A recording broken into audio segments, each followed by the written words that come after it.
Ladies and gentlemen, welcome to another exciting episode of Caught on the Mic. I think I've mentioned this on a few episodes recently, how we're in that seasonal transition. Summer is coming to a close. Fall is starting to eke its way in.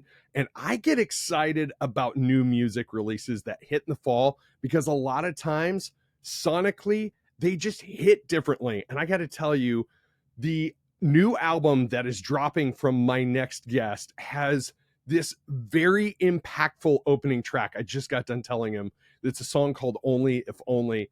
It is such a good opening track, and it kind of just sets the tone of the whole album. Right now, I am welcomed by my new friend Brian from the band Have Mercy. How the heck are you, man?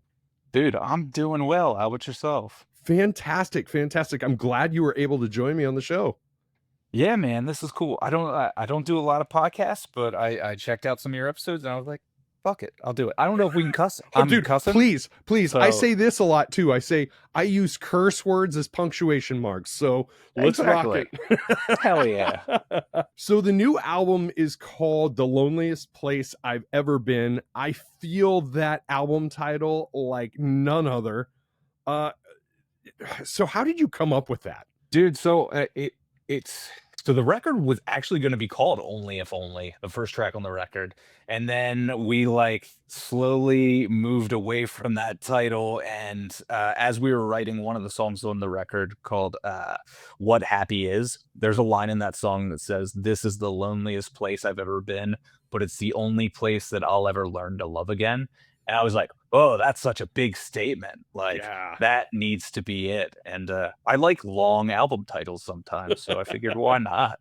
Oh, I love that. You know, the textures you have on this record, you can tell that you have a lot of broad influences.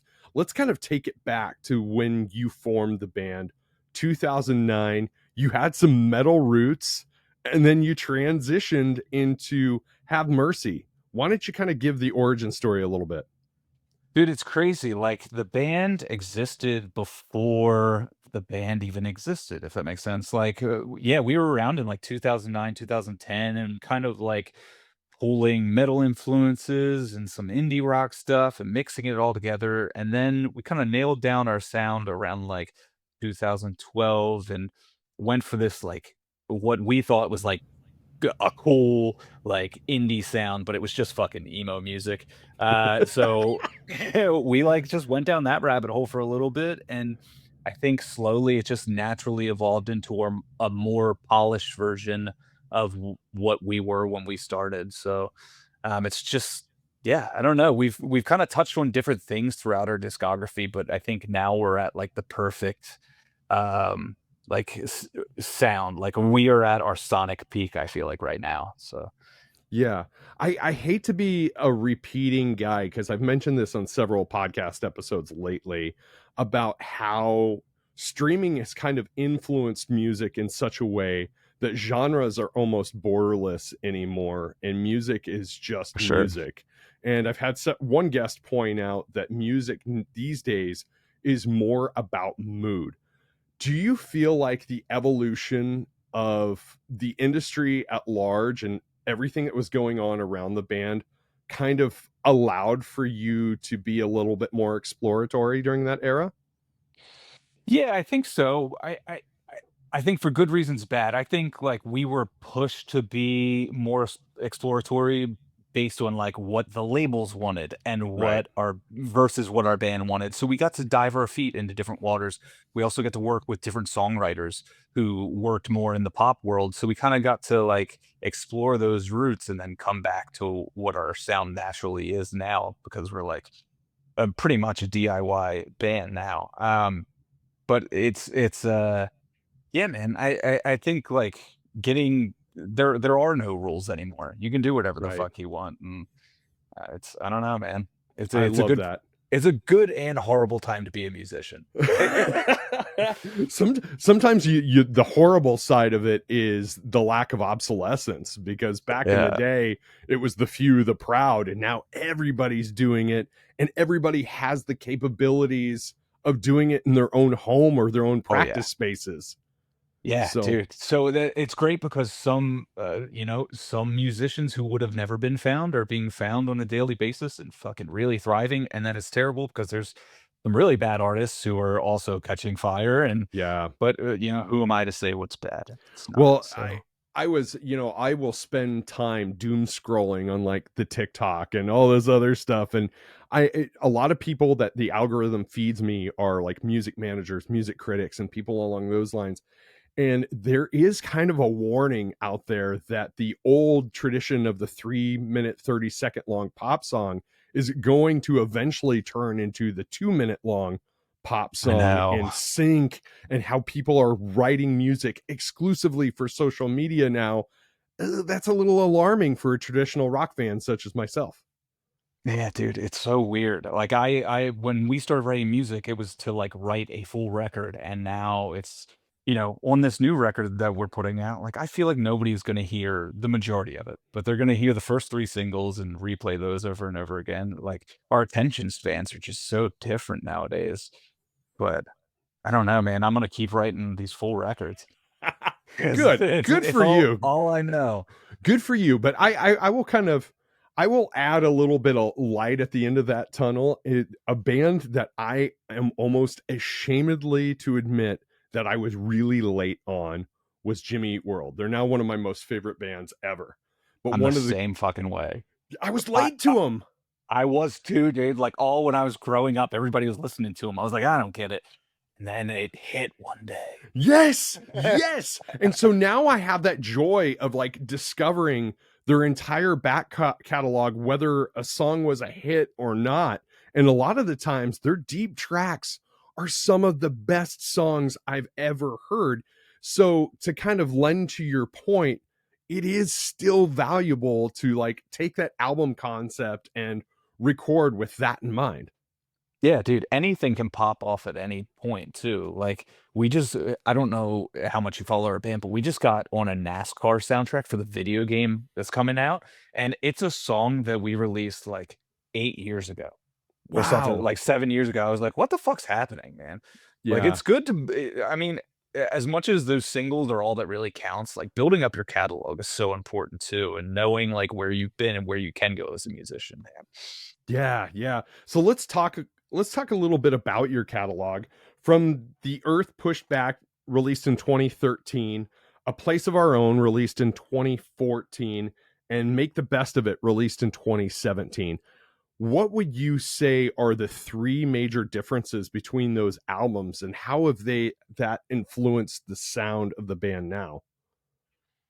Yeah, I mean, those 3 records are very different. Like, to me, listening to our first record, super raw, it was made in a week on, like, a $2,000 budget in a studio around here in Baltimore, and, like, the songs were just written in without any formula in mind, and then when we moved on to A Place of Our Own, it was like, "Okay, we gotta be a little more formulaic," and then you have the label in your ear, like, we could really use like a poppier song. And we're like, well, we're just a sad rock band. So I don't know how we're going to do that.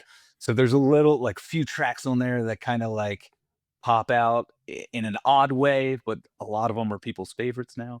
And then Make the Best of Us, or Make the Best of Us, Make the Best of It was us trying to like combine both of those first two records and come out with something that's polished, poppy, but still just like deep lyrically. Um, and I think Make the Best of It may be the most similar to this newest record right now. It's just like we tried to really polish it up, but keep those sad, honest lyrics and just make the best record possible. I think those when we have those two elements in our sound, like the earnesty and then the polished sound, like it really creates something special. Yes, yes. So how did band dynamics play into this? Like, collaboration partners and different band members' input, like, influence the sound between those three records. Yeah, I mean, when we first started this band, like it was when we first started back in 2009, whole different lineup. And a lot of those songs will never be heard. But when the band first started popping off around like 2012, 2013, it was me. Nick, our bass player, Andrew, our guitarist, and our drummer, Aaron. And we kind of we had another drummer for a little bit, Todd, throughout the years. We had another guitarist, and think like the sounds changed, but that first like Have Mercy sound was defined with our four core members, who I think it's me, Nick, and Andrew, and Aaron at the time, and then moved on to Todd. Sorry, we've had a lot of members. Uh, but that core sound was mainly Nick, Andrew, and I. When we went in to like make this new record, uh, you know, we kind of formed every song as the three of us because we live very close together. And then we passed it all off to our drummer, who lives maybe like 2 hours away. And Mhm. he wrote everything, sent it back to us, and we kind of like worked it out from there. I got lost in the question, so I have no clue where we're at now. That's okay, man. But that's a general synopsis of our entire band. Yeah, yeah. So most of the band, with the exception of the drummer, is from the Baltimore area? Yeah, yeah, yeah. So our drummer's still from the Baltimore area, but now he lives like on the Eastern Shore and it's like 2 hours away. He's still in Maryland, but it's just far. He's near the water in the middle of nowhere. He's living a good life. Oh, man, that's like bass player territory. You isolate the bass player, not the drummer. Yeah, man, we it's crazy. But now he has to carry all of his drums all the way from fucking Oh. bumfuck Maryland, so whatever. So in 2019, you guys suffered tragedy and you lost a band member, and then shortly after announced a final tour that the pandemic disrupted. How did that period test both you and the band and your relationship with making music?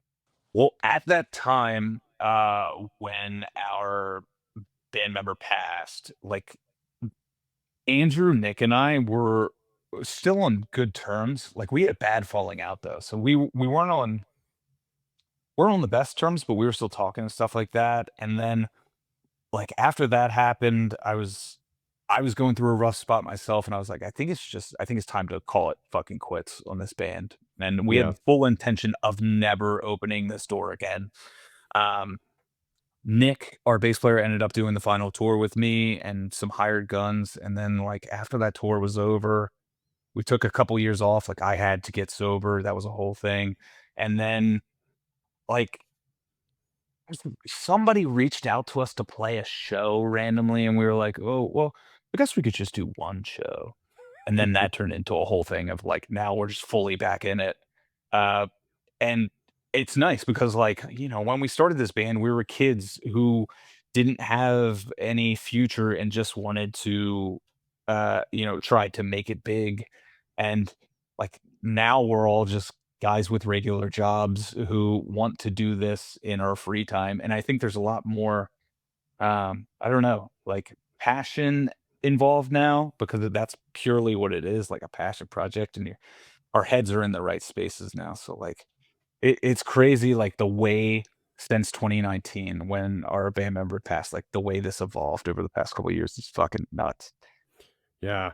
I was talking with Sam from Ex Ambassadors yesterday, and we were talking about how our concept of time has changed since the pandemic. Like how 5 years actually feels like only 1 year now, and how 10 years only feels like 5 years now. Um how has your concept of time changed whenever you consider all of that you went through at that period of time to the place you're at right now?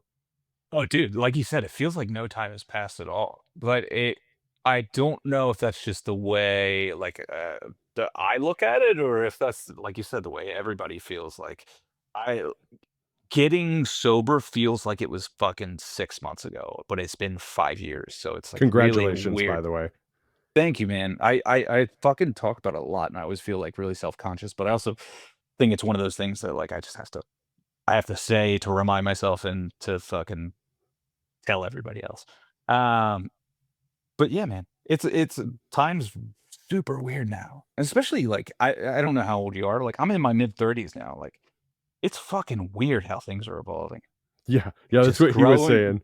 growing up and things are fucking going quicker, and you're like, "What happened to my entire 20s, man? They're gone." So the reason I asked that question and kind of setting the table for it is it seems like there's more doing this for yourself in this season of this project than maybe there was before because of all of this self-actualization that you've had as a result of maybe like getting sober, the experiences that you've had, quitting, putting the band to rest and then reviving it. So do you feel that that has influenced some of the songwriting process as well with this new album and these new tracks? Yeah, I mean, I think I'm as much as this is for the fans, like, writing music is for me. Like, Right. it's how I get my fucking feelings out, and not writing, like, religiously or not writing, repetitively for a couple years, like, I had so much fucking built up. Um, but yeah, man, it's just like, I don't know. It feels like a selfish act now to write music, but it's what needs to happen. My wife talks about it all the time. She's like, this is you. Like, you have to do this." Every time that I feel guilty about going on the road or something, she's like, "This is what you're meant to do." So, Touring recording musician myself who walked away from it, I had similar feelings whenever I started this creative endeavor of a podcast in 2020. I'm like, man, am I just gonna look like a damn clown? You yeah, I know? feel And that way sometimes, yeah. right, right. But then it just I keep doing it and I keep showing up and I'm doing it for myself. And I find that it lends a layer of therapy that maybe I wouldn't get in any other aspect of life. I'm still scratching that creative itch, but I'm also creating something what all of us as artistic types want, something we can share with the world. Does that make sense? Yeah, totally. And maybe like maybe we're all supposed to be doing this for ourselves. Like maybe that's the only reason that it connects with other people is that it's so honest and fucking real, and other people go, "I feel that too. And I see that you're doing these things for the right reasons. Like we should be doing these things to make ourselves happy. Not only ourselves happy, but yeah." Dude, you hit it right on the head because I will tell you, and I'm sure you can kind of share a relation to this, is like I felt like there were so many years where I was chasing that dragon in the music business, where I was just like, okay, I'm writing this song superficially. I don't even know if I like it, but it gets a crowd reaction. So I Yeah. you know, and so I was writing so much superficially that at the end of the day, I just felt defeated, and it was easy to tear other people down and tear myself down as as part of that process.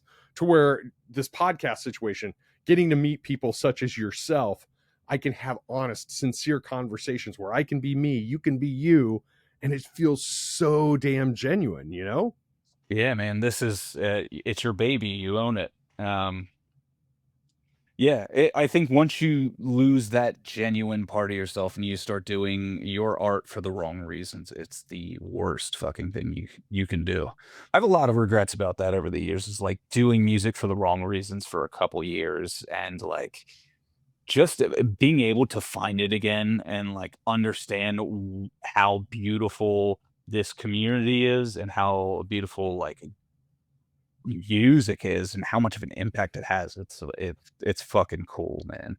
Yes. Yes. And then you think about it and you're like, how many meaningful relationships did I piss away because of my conquest? Like, how many friendships did I disrupt because of my conquest? Right.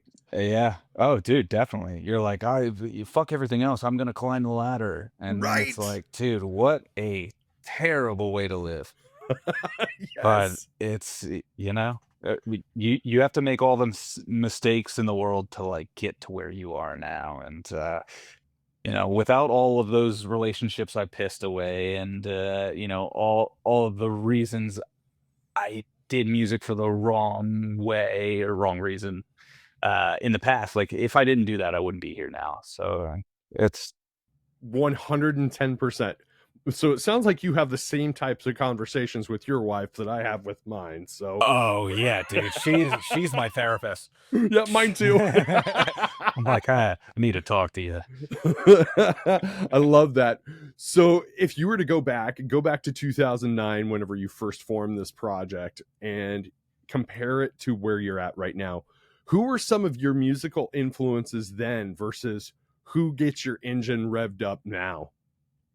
Dude, it's so different. Like when we first started, I really wanted to be I wanted the band to be like Manchester Orchestra or Mansions or Weatherbox. I wanted to be like that cool fucking indie sound, a little technical. And like now, like my wife and I just went to see The Fray the other night and The Strike, and then we went to see My Chemical Romance, and now I like just way different things, and I want our band to just be like, I don't know, the best version of itself. And seeing bands like that, um, it's just so I can admire it so much. Like those bands are so well put together.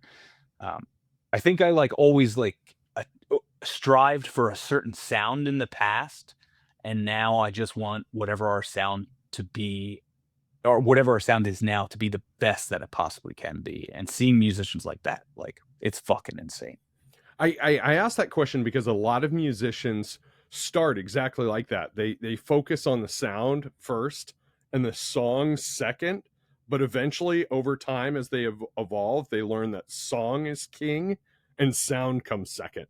Yeah, yeah. The sound doesn't fucking matter at all, man. They like you can have a shitty guitar tone and like a shitty like drum part, but like if at the root, like that, the vocal and guitar, like that song is fucking good, man. It's gonna knock you off your feet.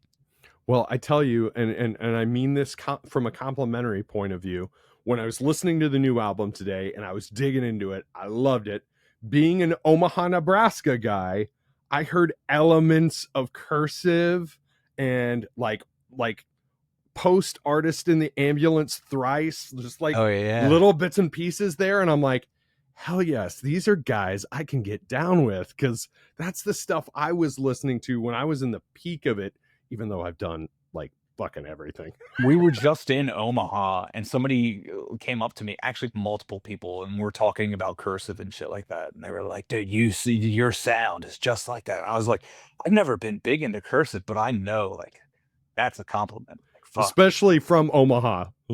you know. Those people are obsessed with Tim Yes. Kasher.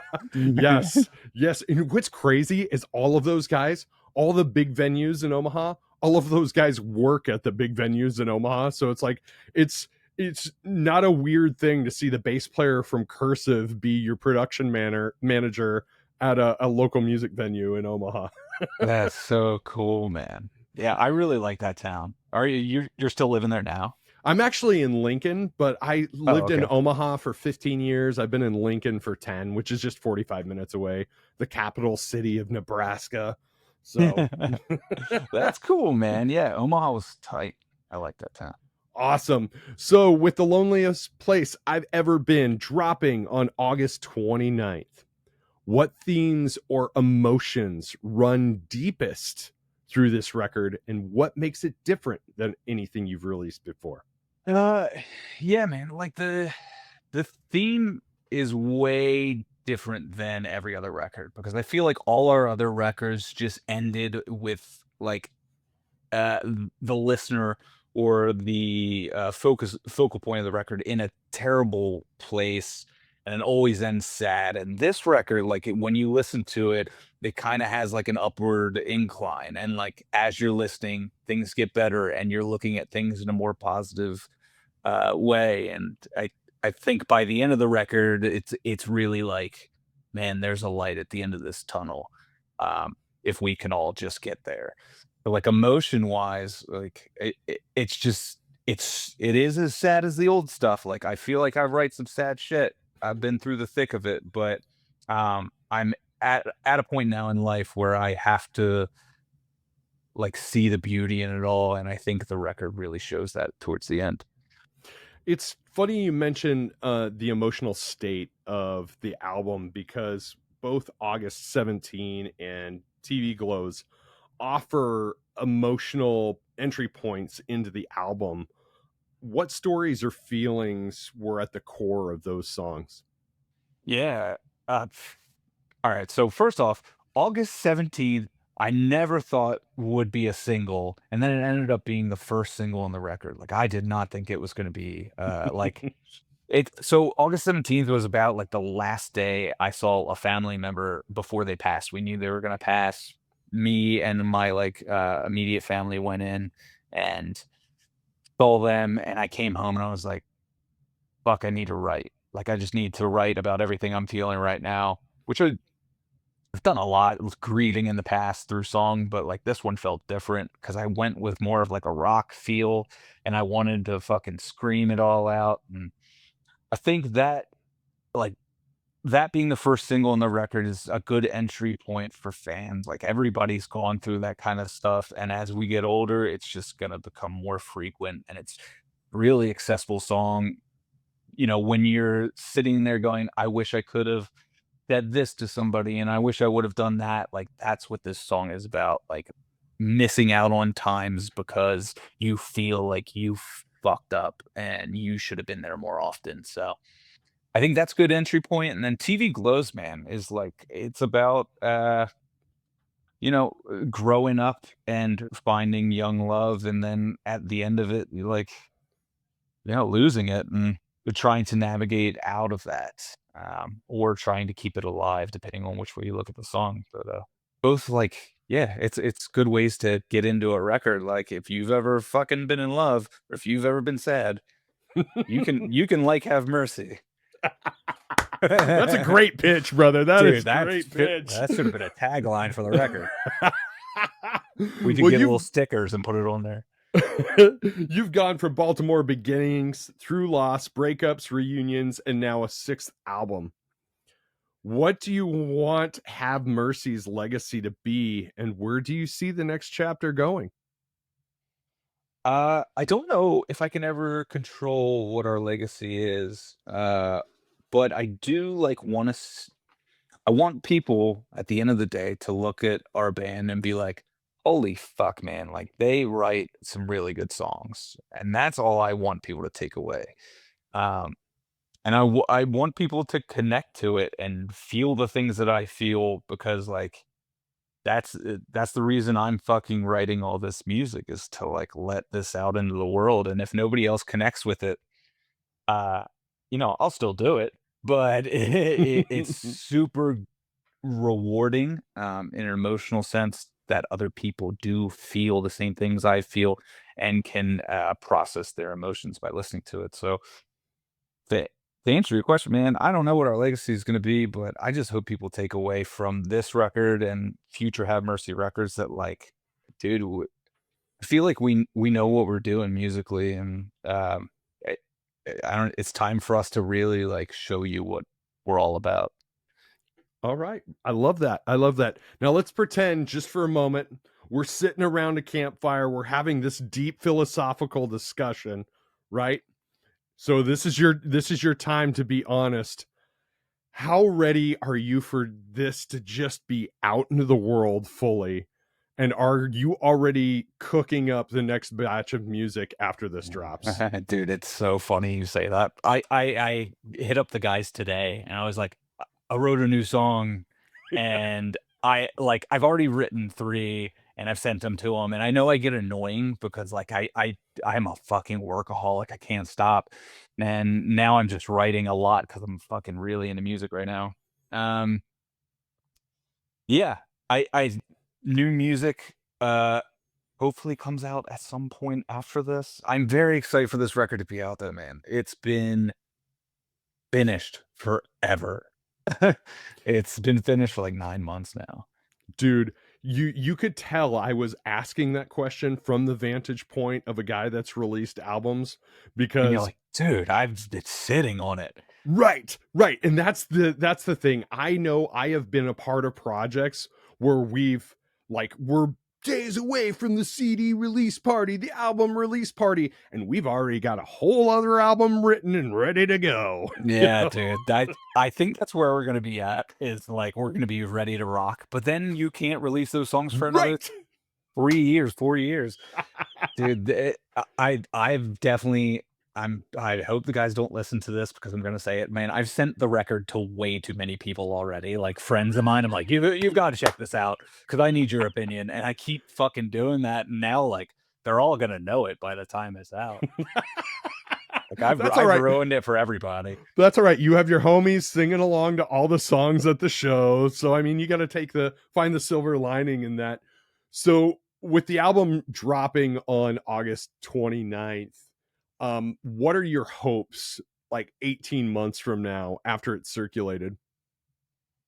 I th I firmly believe this record's strong enough that 18 months from now, we'll still be playing it. Like, normally, we don't say that either. Like, I'm always, like, looking towards the next record, but this record feels super strong and, um, yeah, I think we're just gonna still be ripping it and still be trying to push it out into the world. Are you going to be touring supporting it? Yeah, we're gonna try. We all have day jobs, and, Right. that makes it super hard to tour, but, I think we figured it out now that, like, 2-week runs are really good for us or, a couple days here and there, and unless we have made the statement that unless Jimmy Eat World offers us a tour, then we will quit our fucking jobs or take a leave of absence, and we will go. Yeah, that's the one exception. So it's funny, a couple of years ago, I had Adam from Story of the Year on, and we were kind of talking about how the weekend warrior thing is becoming the norm, even for guys that have made it big, because almost every big name musician that has another side gig, primary side gig anymore. Yeah. It's the only way you can live off of music nowadays. Well, I mean, it's not too strong of a statement, but, like, it works for us to have the day job and then do this on the side. Like, it's just way easier this way. Every time we hit the road now, it's like a little vacation. It's Right. like it's not like, "Oh, fuck, we're gonna be gone for 2 months." It's like, "No, I'm gonna be gone for a week and a half, and then I'm gonna go back to my wife and my dog, and it's Yeah. gonna be nice." Well, I mean, when the world shut down in 2020 and people had to stop altogether and then it started to open back up, I think guys, that's another silver lining where guys got really keen to the idea of doing it efficiently and doing it impactfully. So whenever you're scrolling on Instagram and you see a tour poster pop up, you're only seeing 10 to 12 dates on that tour poster, whereas 10 years ago, it would have been like 50 dates on that same tour poster. Yeah, dude, and, like, a lot of people now are breaking up their tours into little legs. It's leg 1 is 2 weeks, and they'll go home, and the next one's 2 weeks, go home. But, like, I tell people when we were touring back in, like, 2015 or 20 yeah, I think 2015 is when we did Warp Tour, like, we were gone over 200 like, 30 days out of the year. Like, Oof. that doesn't happen anymore, I feel like. No, and the world's no worse for it. I mean, as much as we all want to see live music and support live music, like seeing people happy, healthy, and well adjusted is probably a greater reward. For sure, and if you're not in a fucking tour bus every night and you're doing that in a van like we were doing, like, it is just such an unhealthy way to live and it's so unsustainable.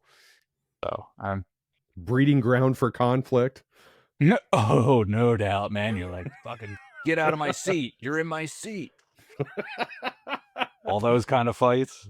Dude, Brian, I have had a blast chatting with you. My I've had a closing good time talking to you. Awesome. My closing question, my favorite question to ask every single person that does the show, and it's a little off the rails, but what's your advice based on all the experiences that you've had for making the world a better place tomorrow than what it is today? I'll say I think everybody can listen to each other a little bit more, and I think everybody should have a more of an open mind when it comes just about everything. I think a lot of the conflict in the world, and I never talk like we said, we're no politics, no religion, but man, I see a lot of people like shut down somebody else's belief system so quickly, or shut down their opinions or views on something when they really just never gave it a chance. And I think, man, you just gotta have your maybe have your heart open a little more in this world, and think it would be a better place. I agree, man. I think the world needs to rediscover nuance. That's a good way to put it. Yeah. Everybody is so like adapt to like going to the extreme on one side or the extreme on the other side that there are some very nuanced things that exist in the center if you just stop and listen and Yeah. then Life is allow yourself to complex, be man. listened. Yes. Yes. Yes.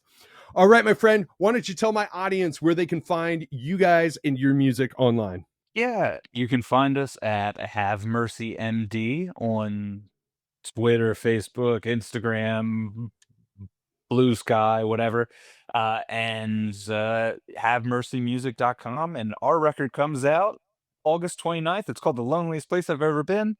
And that's it. Oh, I love it. Brian, thank you so much for doing the show, my friend. The world's a much better place with you in it. Hey, thanks, man. You too.